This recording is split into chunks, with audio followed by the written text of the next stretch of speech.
नमस्कार श्रोते हो. दीपक रेगे कथाकथन चॅनलवर तुम्ही ऐकताय गुरुनाथ नाईक लिखित काळ रात्र ही दीर्घ कथा आणि आज भाग दुसरा. शहा आणि गिल कंपनीमध्ये थोडंसं वातावरण घबराटीचं बनलं होतं, कारण त्यांनी चंदन मर्चंट यांना फार मोठं कर्ज दिलं होतं. मर्चंटच्या धंद्याची आणि मिलची ढासळलेली अर्थव्यवस्था फक्त शहा अँड गिल कंपनीलाच माहिती होती. मर्चंटनी जरी कंपनीला फसवण्याचा किंवा आपली आर्थिक स्थिती डळवण्याचा प्रयत्न केला असता, तरी ते शहा आणि गिल कंपनीच्या नजरेतनं लपून राहू शकलं नसतं. स्वतः चंदन मर्चंटनी आपल्याला धमकी मिळाल्याचं दडवलं असलं तरी यशवंत जोशी ते दडवू शकले नाहीत, कारण तसं केल्यानं काय घडेल याची त्यांना कल्पना होती. म्हणूनच केवळ कुठल्याही राग लोभाची पर्वा न करता जोशींनी कांतीलाल शहांची भेट घेतली होती. आणि मग लगेच प्रमुख डायरेक्टर्सची बैठक तातडीनं बोलावण्यात आली होती, कारण धमकी दरोडेखोरांनी खरी केली तर फार मोठं नुकसान कंपनीचं होणार होतं. शेवटी हे प्रकरण मेजर अविनाश भोसले यांनी स्वतंत्रपणे हाताळण्याचं ठरलं. मेजर भोसले मर्चंटना भेटू शकत नव्हता, कारण त्याला पडद्यामागे राहणं सध्या आवडत होतं. ज्यांनी धमकी दिली ते शक्तिमान बदमाश असले तर मर्चंटवर त्याचं सतत लक्ष असणं स्वाभाविक होतं. त्यांनी एक दिवस मर्चंटना सरळ फोन केला. Hello, me Shah and gill कंपनीचा एक डायरेक्टर बोलतोय, मेजर भोसले. अविनाशनी बोलायला सुरुवात केली. ओळखलं साहेब, बोला ना साहेब. मर्चंट, आमच्या मॅनेजिंग डायरेक्टरना एक फोन आला होता. तुम्ही 5 लाख रुपये त्या लोकांना दिले नाहीत तर तुमच्या कुटुंबातल्या सगळ्यांना ठार करायची धमकी त्यांनी दिली आहे. अविनाशने अगदी धूर्तपणे सुरुवात केली होती. मर्चंट स्वतःहून काय बोलतात हे त्याला बघायचं होतं. काय म्हणालात तुम्ही? आवाज ओढल्यासारखा झाला होता. मर्चंट, तुम्हाला कोणीतरी धमकी दिली आहे. हो, दिली आहे, पण त्यात अर्थ नाही हो काही. आणि अर्थ असला तर? हे बघा मेजर भोसले, मुंबईत अशा धमक्या काही नवीन नाही आहेत. धमकी देऊन काही मिळालं तर वा वा, नाही मिळालं तर त्याहून वा वा, असं करणारे काही बदमाश आहेत या मुंबईत. बरोबर आहे, पण शब्द खरा करणारे सुद्धा बदमाश आहेतच ना. बरं, मग आम्ही काय करावं असं तुमचं म्हणणं आहे? हे बघा, जे काही असेल ते आम्हाला सांगा. ही परिस्थिती आम्ही हाताळण्याचा प्रयत्न करणार आहोत. मेजर भोसले, तुम्ही मला काय भेकड समजता का हो? नाही, अजिबात नाही. मग हे बघा, ही परिस्थिती हाताळायला मी समर्थ आहे. मी एकही पैसा त्या बदमाशांना देणार नाही. मला सांगा, तुम्ही पोलिसांकडे जाणार आहात का? नाही. नाही, जाणार असाल तर मी मार्ग सुचवतो. नाही, नको ना. मला या गोष्टीचा गाजावाजा करायचाच नाहीये. आणि लक्षात घ्या मेजर, या असल्या धमक्या मला काही पहिल्यांदा मिळत नाहीयेत बरं का. चंदन मर्चंट चिडले होते.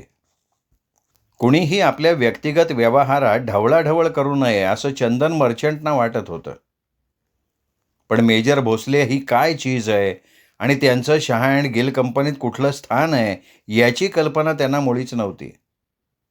बोलणं तेवढ्यावरच तुटलं होतं. काय झालं काय भोसले? कांतीलाल शहांनी त्याचा चिडलेला चेहरा बघून विचारलं. तो मूर्ख आहे तो. तो मेला तरी काही बिघडणार नाही आपलं. नाहीतरी आपल्या ताब्यात कायद्याने त्याचे सगळे उद्योगधंदे आहेत. ते ठीक आहे हो, पण भोसले तो म्हणाला काय? तो म्हणाला, माझं मी बघून घेईन, अशा धमक्यांना मी काही भीक घालत नाही. हेही बोलणं एवढ्यावर तुटलं, कारण मेजर भोसलेचा मूड ऑफ आहे आणि आता तो कुठल्याही प्रश्नाचं उत्तर सरळपणे देणार नाही याची खात्री शहांना झाली होती. अविनाशच्या डोक्यातनं मर्चंटचा अपमान मुळीच गेला नाही. पण त्याला वाचवायची नैतिक जबाबदारी त्यांनी स्वीकारली होती. भैया पाटलाची एकूण 7 माणसं त्या बंगल्यावर पहारा देत उभी होती. सर्वजण रात्रंदिवस मर्चंटच्या बंगल्यावर नजर ठेवत होते. त्यांच्या अस्तित्वाची जाणीव कोणालाही येण्यासारखी नव्हती. पण मर्चंटच्या प्रत्येक हालचालीचा रिपोर्ट स्वतःला मिळावा याची काळजी मात्र त्यांनी घेतली होती. अचानक त्याला अशाच एका दरोड्याची आठवण झाली. या दरोड्यात एका कुटुंबाला रांगेत उभं करून गोळ्या घालण्यात आल्या होत्या हे त्याला आठवलं. ही बातमी त्या मर्चंटच्या नजरेतनं सुटली कशी? अगदी वरवर चालली असती तरी ती अशावेळी जशीच्या तशी त्याला आठवू शकली असती. पण वर्तमानपत्रांनी सुद्धा त्या बातमीला फारशी ठळक अशी प्रसिद्धी दिली नव्हती. एकदाच बातमी देऊन नंतर त्यांनी तो सगळा विषय सोडून दिला होता. एका सामान्य दुकानदाराच्या ठाण्याच्या जुन्या घरावर तो दरोडा पडला होता. त्यापूर्वी दरोडा पडणार असल्याची कल्पना कसाबसा जखमी अवस्थेत 2 दिवस जगलेला दुकानदाराचा मोठा मुलगा सांगत होता की दरोडेखोरांनी त्यांच्याकडे 50,000ची मागणी केली होती. शेवटी व्हायचं ते झालं. आत्ताही जे व्हायचं ते झालं. मर्चंटच्या बंगल्यावर दरोडा पाडला आणि मेजर भोसलेचा एका काळ रात्रीनं पुरेपूर असा पाणउतारा केला. त्याचं गर्वहरणच केलेलं होतं. ती रात्र अंधारी होती. त्यातून वीज कपात मुंबई शहराला लागू केलेली होती. काही दिवे बंद करण्यात आले होते. 2 दिवे बंद, 1 चालू अशी अवस्था त्या बिचाऱ्या दिव्यांची. त्यावेळी भैया पाटलाची 2 माणसं रात्रीच्या पहाऱ्यासाठी होती. 2 वाजता त्यांची पाळी बदलणार होती आणि दुसरे त्यांच्या जागी येणार होते. एक स्टँडर्ड कार रात्री 11 वाजता त्या ठिकाणी आली. त्या कारमधनं 4घे जण खाली उतरले. त्यांचा पेहराव भपकेबाज होता. त्यांचं गाणं बजावणं आणि मोठमोठ्याने हसत हसत विनोद सुरू होते. शिवाय त्यांनी कार सरळ समोरच्या बाजूला असलेल्या दिव्याच्या गॅरेजमध्ये घातली होती. त्या मंडळींबद्दल भैयाच्या माणसांना संशय आला नाही. कारण दरोडा घालायला येणारी माणसं अशा पद्धतीनं येत नाहीत हे त्यांना माहिती होतं. येणाऱ्या प्रत्येकाच्या हातात कुठलं ना कुठलं तरी वाद्य होतं. चंदन मर्चंटच्या मुलीचे किंवा मुलाचे ते मित्र असावेत असं त्यांना वाटलं. त्यांनी बेल वाजवताच त्या बंगल्याचं दार उघडलं गेलं आणि ते सगळेजण झंझावातासारखे आत शिरले. दार उघडलं कोणी हे मात्र भैयाचा माणूस लांब होता, त्यामुळे त्याला नीट बघता आलं नव्हतं.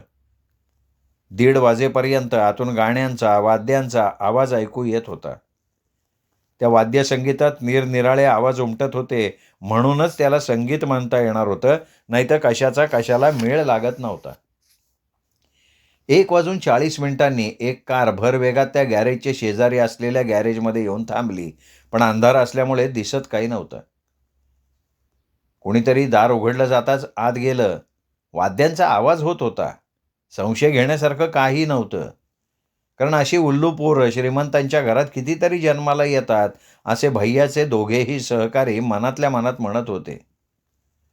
2:05 अचानक गोळीबाराचे आवाज दणकले आणि सगळं शांत वातावरण खळबळून गेलं.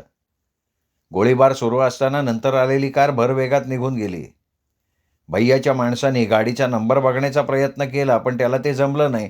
कारण नंबर प्लेट्स ढिल्या केलेल्या होत्या, त्या थडाथडा हालत होत्या, त्यामुळे नंबर नीट समजत नव्हता. गोळीबार थांबला आणि मिनिटभरात पहिल्यांदा आलेली स्टँडर्ड कार भर वेगात तिथनं निघून गेली. 5-10 मिनिटात पोलिसांच्या 2 गाड्या त्या ठिकाणी आल्या. भैयाच्या दोन्ही सहकार्याने तिथनं पळ काढला होता. कारण मेजर भोसले सोडतील तेव्हा सोडतील, पण उगाच घोटाळा नको असं त्यांना वाटत होतं. भडकलेल्या मेजर भोसलेला ते दोघं काहीही सांगू शकले नाहीत आणि त्यांच्याकडे कुठलंही वाहन नव्हतं, त्यामुळे ते एकाही गाडीचा पाठलाग करू शकले नाहीत. हा मेजर भोसलेचा फार मोठा पराभव होता. कांतीलाल शहाला तोंड दाखवायला त्याला शरम वाटत होती. तो खवळला होता आणि त्याच तिरीमिरीत त्यांनी रंजनाला सरळ पुण्याला पाठवून दिलं होतं विमानाने. कारण मंडळी किती बुद्धिमान आहेत, शूर आहेत आणि क्रूर आहेत याची त्याला खात्री झाली होती. आणि केवळ योगायोगानं भैया पाटलाच्या त्या रात्री पहाऱ्यावर असलेल्या माणसानं ती स्टँडर्ड कार ओळखली होती. स्टँडर्ड कारची माहिती पोलिसांना दिली असती तर सुपरिटेंडंट देसाईंचा फार मोठा फायदा झाला असता. पोलिसांच्या शोधाची चक्र वेगात फिरायला लागली असती असं त्याला अधूनमधून वाटत होतं. पण आपणहून भैया पाटलाच्या 2 माणसांना पोलिसांपुढे उभं करणं धोक्याचं आहे असंही त्याला वाटत होतं. मर्चंटला प्राणाचा धोका आहे हे माहिती असताना शहा अँड गिल कंपनीनं पोलिसांना विश्वासात का घेतलं नाही असा मुद्दा उभा राहणार होता. स्वतःची बदनामी झाली असती तर ती त्याला चालली असती, पण त्याला सरकार दरबारी असलेल्या कंपनीचा मान कायम राखायचा होता. कारण ही अशी वेळ येईल याच्यावर त्याचा विश्वास नव्हता. हेरलेली ती स्टँडर्ड कार बदमाशांच्या मालकीची आहे आणि त्या कारचा अगदी जवळचा संबंध लिनियन हॉटेलशी आहे याची जाणीव होताच त्यांनी स्वतः माहिती मिळवायला सुरुवात केली. अद्याप स्वतःचं अस्तित्व उघडं करायला त्याची मुळीच तयारी नव्हती. शिवाय गाफील राहून संधी हातची गमवायला तो तयार नव्हता. त्याच्याऐवजी दुसरा कोणी असता तर तो कंटाळला असता. 2 महिने उलटल्यानंतर आणखीन काही घडेल अशी अपेक्षा करणं चुकीचं होतं. पण अविनाशच्या मनात निराशा आणि कंटाळा मुळीच आला नाही आणि ती रात्र आली. ती काळरात्र असेल आपल्या आयुष्यात याची त्याला मुळीच कल्पना नव्हती. आपणच स्वतः संकटात सापडू हे त्याला अजिबात वाटलेलं नव्हतं. ती स्टँडर्ड कार गोकुळदास मेथा नावाच्या धनाढ्य उद्योगपतीच्या बंगल्याच्या आवारात शिरताना त्यांनी नीट बघितली त्यावेळी रात्रीचे 11 वाजले होते. आपला तर्क बरोबर ठरला तर मागून दुसरी कार 1:30च्या सुमाराला येईल अशी कल्पना त्यांनी केली होती आणि बेधडक वेगळ्या मार्गाने बंगल्यात प्रवेश करायचा निर्णय त्यांनी घेतला. अनवर हुसेन हा एक अत्यंत क्रूर आणि अत्यंत पराक्रमी असा गुजरातेतला एक दरोडेखोर गुजरातच्या दऱ्याखोऱ्यात आणि जंगलात मनसोक्त वावरत होता. तो मरून 15 वर्ष लोटली तरीही त्याची कीर्ती मागे अबाधित राहिलेली होती. त्याचा क्रूर इतिहास लोकांच्या मनावर अद्याप ठसलेला राहिला होता. त्याला एक मुलगी होती. तिचं नाव हसीना. जोधपूर शहरात आपल्यापासून शक्यतो दूर नेऊन अनवरने तिला ठेवलं होतं. तिथे ती शिकत होती. ती 10 वर्षांची असताना अनवर हुसेन पोलिसांकडनं मारला गेला. त्याला कसं क्रूरपणे एखाद्या पोलीस अधिकाऱ्यानं ठार केलं हा इतिहास अनवर हुसेनच्या क्रूर कहाण्यातनं जास्त जिवंत राहिला होता. आत्तापर्यंत या हुसेनने 10-12 पोलीस अधिकाऱ्यांना आणि 100-1 पोलिसांना हाल हाल करून ठार केलेलं होतं. निदान धसका खाऊन तरी पोलिसांनी आपलं नाव यादीतून काढून टाकावं हा त्याचा उद्देश. पण पोलिसांनी शेवटपर्यंत त्याचं नाव यादीतनं काढलं नव्हतं. शरीफ अंडेवाला या नावाच्या फौजदारानं या अनवर डाकूला ठार करण्याचा विडा उचलला होता. एक तर अनवर तरी जिवंत राहील किंवा शरीफ तरी या जिद्दीनं तो पेटला होता. अनवर हुसेन डाकूची टोळी त्याची फार मोठी नव्हती. फक्त 10 दरोडेखोर त्याच्याकडे होते. 15 वर्षात 10चे 7 झाले होते. पण त्यांनी त्यात भर घालायचा कधीच प्रयत्न नाही केला. आणि संख्या रोडावली म्हणून पोलिसांच्या मोठ्या संख्येनं होणाऱ्या हल्ल्यांना त्यांनी तोंडही दिलं नाही. अनवर हुसेनची दरोड्याची पद्धत धर्मयुद्धासारखी होती. ज्या गावातल्या एखाद्या अमीराला तो हेरायचा त्याच गावातल्या एखाद्या शेतकऱ्याला गावाबाहेर एकांतात अडवायचा आणि ठरलेल्या अमीराला संदेश पाठवायचा, ठरलेली खंडणी आणून दे. 15 दिवसांनी पुन्हा आणखी कोणाला तरी गाठायचं, त्याच्याकडून दुसरा संदेश जायचा. तोपर्यंत खंडणी नाही मिळाली तर तिसरा संदेश द्यायचा. आणि तो अमीर माणूस हट्टी असला, स्वतःच्या सामर्थ्याबद्दल त्याला घमेंड असली तर तो ते आव्हान स्वीकारायचा किंवा ठरलेल्या ठिकाणी ठरलेली खंडणी आपल्या नोकराकरवी पाठवून द्यायचा. जर एखाद्याने मध्येच पोलिसांची मदत घेतली किंवा आव्हान स्वीकारून दिलेली मुदत संपली की तो सरळ सरळ ठरलेल्या धनिकावर अत्यंत निर्घृणपणे हल्ला करायचा. मग त्या कुटुंबातला एकही माणूस जिवंत सुटायचा नाही. रांगेत उभं करून तो सगळ्यांना अक्षरशः कापून टाकायचा. एक दिवस एका जमीनदाराला अनवर हुसेननं धमकी दिल्याची माहिती फौजदार शरीफला मिळाली. फौजदारांनी त्या धनिकाला खोदून खोदून प्रश्न विचारायचा प्रयत्न केला, पण त्या धनिकाने दाद लागू दिली नाही. कारण आपण या शिपायांना काही सांगितलं तर तो दरोडेखोर आपल्या कुटुंबाचा नाश करायला मागे पुढे बघणार नाही याची खात्री त्या जमीनदाराला होती. खंडणी द्यायचा विचार त्यांनी मनाशी केला होता. एक दिवस त्या जमीनदाराचा नोकर खंडणीच्या मोहरा भरलेली थैली घेऊन निघाला अनवर हुसेनला द्यायला. पण त्याला मध्येच फौजदार शरीफच्या शिपायांनी पकडलं आणि या कानाचा पत्ता त्या कानाला लागू न देता ठाण्यावर नेऊन बंद करून टाकलं. तिसरा आणि अखेरचा संदेश आल्यानंतर ती थैली पाठवण्यात आली होती. त्यामुळे पुन्हा संदेश यायची अजिबात शक्यता नव्हती. अगदी शरीफच्या मनासारखे त्यांनी आपले अत्यंत हुशार असे 15 शिपाई त्या जमीनदाराच्या मनाविरुद्ध वाड्यात पेरले. स्वतःसुद्धा वाड्यात राहिला. या प्रकाराची वाच्यता कुठेही केली तर सगळे अनवर हुसेनचे हस्तक आहेत असं म्हणून तुरुंगात डांबून टाकू अशी धमकी त्यांनी प्रत्येकाला देऊन टाकली. आणि ठरल्याप्रमाणे हल्ला झाला. 7 सहकाऱ्यांसह 8वा अनवर हुसेन गुपचूप वाड्यात शिरला. दार उघडणाऱ्या नोकराचे हात बांधून सगळे डाकू वाड्याच्या अंतर्भागात जात असताना शरीफ आणि तिच्या शिपायांनी साधलं एकेकाला कापून काढायचा सपाटा त्याने आरंभला. काहींना पोलिसांनी गोळ्या सुद्धा घातल्या. अनवर हुसेन जखमी अवस्थेत सापडला. हातातली तलवार उडाल्यामुळे आत्महत्या सुद्धा करायचं भाग्य त्याला लाभलं नाही.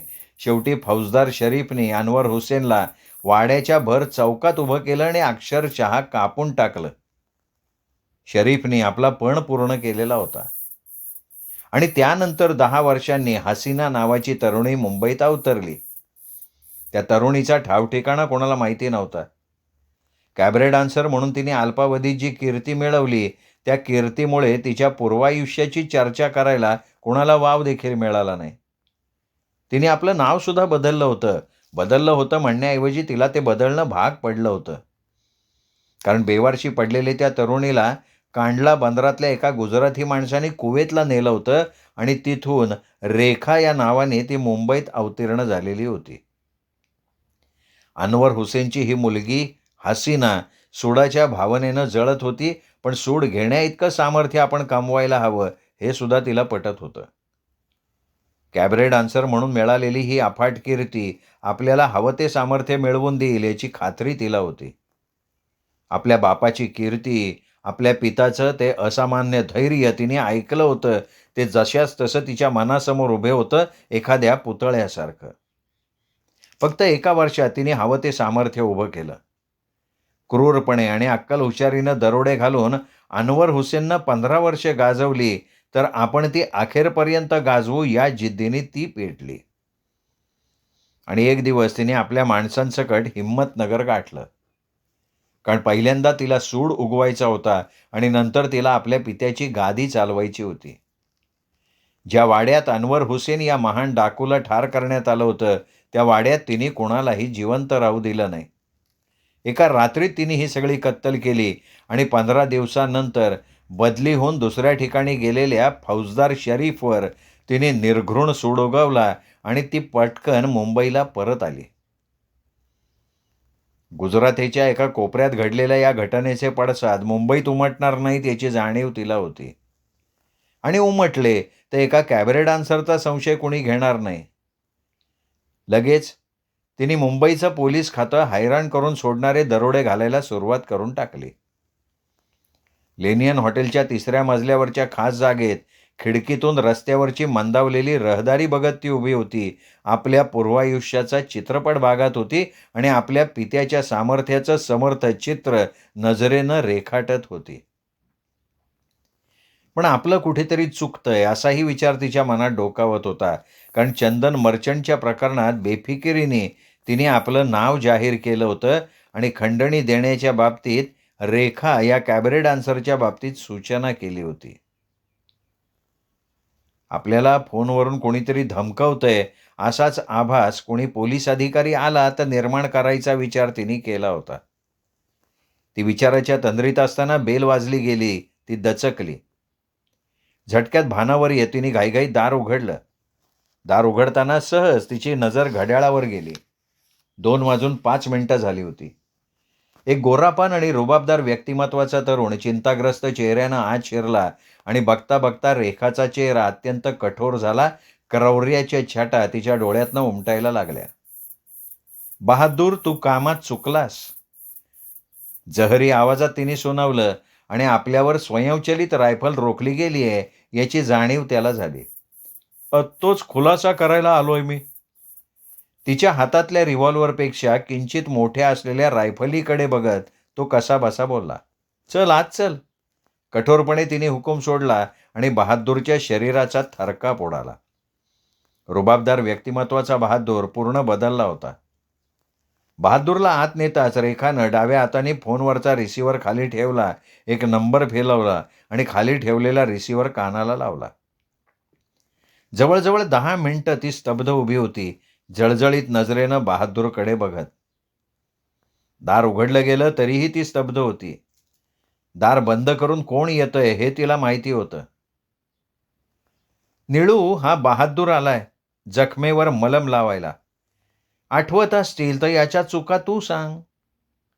बोलता बोलता खवळलेला तिचा आवाज शांत बनला होता. सावकाश तिने 2 पावलं मागं टाकली आणि टिपॉयवर बैठक मारली. काय म्हणतो काय हा? निळूने विचारलं. निळू हा तिच्या टोळीतला अत्यंत घातकी असा मारेकरी होता. तितकाच तो बुद्धिमान होता. अफाट स्मरणशक्तीची देणगी त्याला लाभली होती. बहादूर, त्या गोकुळदास मेहताचा पोरगा बंगल्यात नाही, हे का लपवलं बाबा तू? त्यांनी विचारलं. निळूचा आवाज थंड असला तरी भेदक वाटत होता. हे बघ निळू, तू मला ओळखतो. नाही नाही, हे बघ, कर्तव्य पार पाडताना ओळख मी विसरतो. 3 लाख रुपये घेऊन गोकुळदासाचा पोरगा निघाला होता. हो, ते ताब्यात घ्यायलाच मी बोरीबंदरला गेलो होतो ना. बहादूरच्या तोंडून कसेबसे शब्द बाहेर पडले. बहादूर, त्यो 3 लाख रुपये हा पहिला हप्ता होता. 7 दिवसाच्या आत आणखीन 2 लाख पाठवायचं त्यांनी कबूल केलतं. मला माहिती आहे ते. मग ती सुटकेस तू ताब्यात घेतली आणि गोकुळदास मेहताच्या पोरानं ती पळवली असा भास निर्माण व्हावा म्हणून तू त्याला ठार मारलं. हा? अरे सकाळी ते प्रेत चौपाटी सापडले पोलिसांना.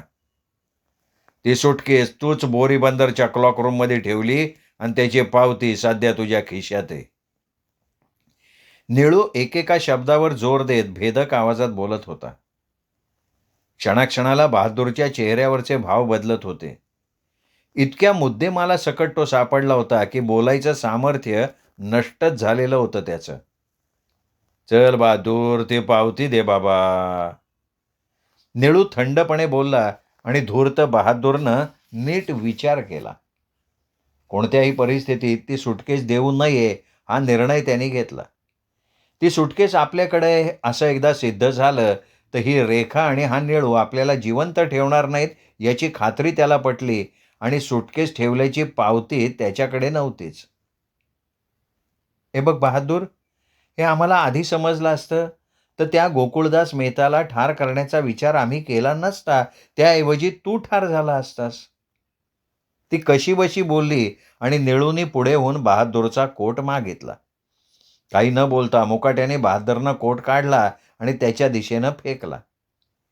कोटातल्या कुठल्याही वस्तूला हात न लावता निळूनं नेमकं ड्रायव्हिंग लायसन्स काढलं, कारण बोरीबंदर स्टेशनवर लायसन घेऊन ती पावती ड्रायव्हिंग लायसनमध्ये ठेवताना त्यांनी बघितलं होतं, पण आत्ता ते तिथे नव्हतं. संपूर्ण कोर्टाच्या तपासणीत ते सापडलं नाही तेव्हा निळूने पॅन्ट काढून फेकायचा हुकूम सोडला. आढेवेढे घेत बहादूरनं पॅन्ट काढली, त्याच्या दिशेला फेकली. शेवटी शर्ट काढणं बहादूरला भाग पडलं. गंजी फ्रॉक काढून टाकायला लागला. अंगात राहिली ती फक्त चड्डी. खरं सांग बहादूर, ती पावती आहे कुठं?